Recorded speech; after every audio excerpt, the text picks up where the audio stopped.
Events and even acts of war that the Obama administration worked to keep secret until after the election. Now, on learning about scandals, events, and even acts of war that the Obama administration worked to keep secret until after the election. Now, on Friday, 3 days after the president's victory, we learned that David Petraeus, the head of the CIA, was stepping down because of an extramarital affair. Now, first, I want to start by saying that David Petraeus is a genuine American hero, one of the greatest generals in American history. Now, he is the first general in generations to turn around a war that America was losing in Iraq in 2006, 2007, and he helped avert defeat. And for General Petraeus to have done what he did when he was director of the Central Intelligence Agency, well, that's triply problematic. It now opened him up to possible blackmail. Now, the people who argue that it's strictly a private matter, well, you're simply wrong. You cannot have the CIA director of the United States of America involved in an affair.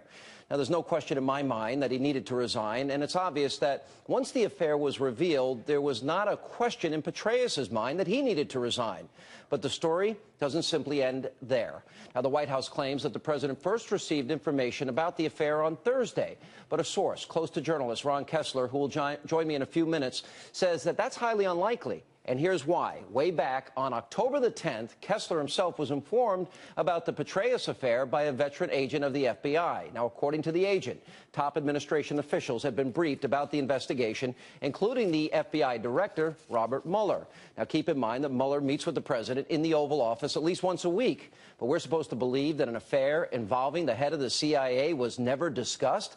That's nonsense. Now, here's what really happened. According to Kessler's source, quote, the decision was made to delay the resignation, apparently to avoid potential embarrassment to the president before the election.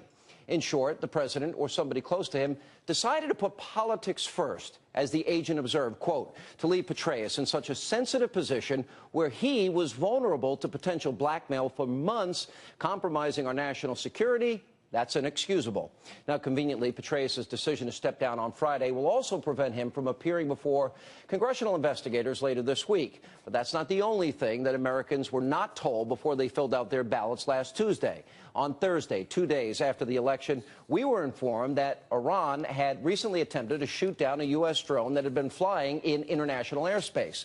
Now, that incident happened on November the 1st. In other words, you were not informed about an act of war perpetrated by a rogue regime that is hell-bent on the destruction of Israel. Now, why? Because politics takes precedence under the Obama administration. And, of course, both of these post-election surprises all come on the heels of Benghazi. And remember, if the president had his way, the truth about that terror attack would still be hidden as well.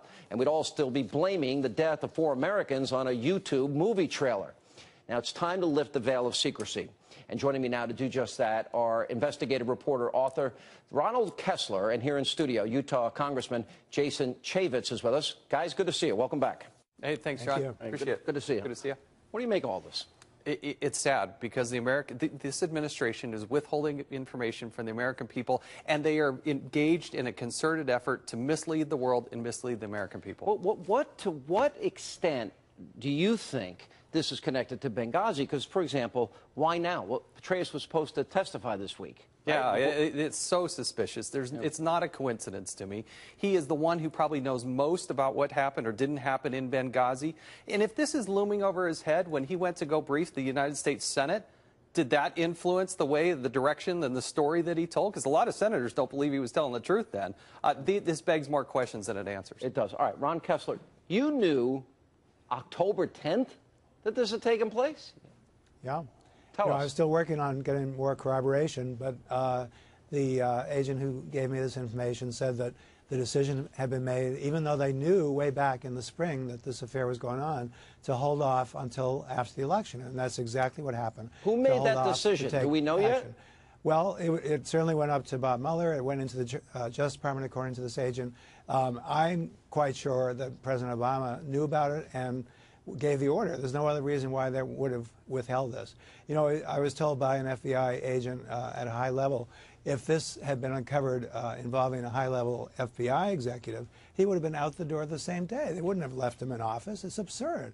And yet he was in office from the spring until October. And then, just by coincidence, Obama is told 2 days after the election. I mean, it's so transparent that this is a big cover-up. And the real issue, as you mentioned, is the blackmail issue, and that is Russian foreign intelligence criminals, if they had gotten onto this affair, would have used it as blackmail against Petraeus to get our biggest secrets. And that's why, with the security clearance, you're not supposed to compromise yourself in this way. Let me go to the congressman. So the FBI director had to know he meets with the president. Eric Holder had to know he meets with the president. We're saying that a CIA director that is involved in a compromising situation, that was not brought to the attention of the president. What if it wasn't?